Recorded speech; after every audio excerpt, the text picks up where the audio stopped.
அவசரப்பட்ட OPS மேலிடம் போட்ட உத்தரவு. குழம்பி நிற்கும் நேரத்தில் காய் நகர்த்தும் திமுக.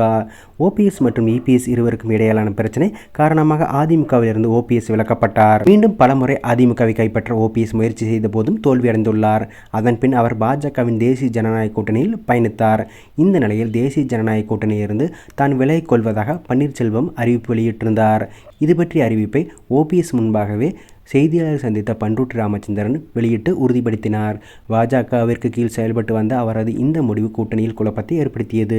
மேலும் பாஜக தரப்பினருக்கு அதிர்ச்சியும் ஏற்படுத்தியது. இத்தகைய சூழலில் ஓபிஎஸ்ஸின் அழைத்து பேசிய பாஜக மேலிடம் அவசரப்பட வேண்டாம் என்று ஓபிஎஸ்ஸை எச்சரித்திருக்கிறார்கள். ஆகஸ்ட் 26ஆம் தேதி மோடியை சந்திக்க ஏற்பாடு செய்ததாக உறுதியளித்துள்ளனர். இதன் காரணமாக ஓபிஎஸ்ஸும் அவரது ஆதரவாளர்களும் என்ன முடிவெடுப்பது என்பது புரியாமல் குழப்பத்தில் இருப்பதாக தெரிகிறது. இதே நேரத்தில் ஓபிஎஸ்ஸை திமுக அணிக்கு அழைக்க பேச்சுவார்த்தை நடைபெற்று வருவதாகவும் கூறப்படுகிறது.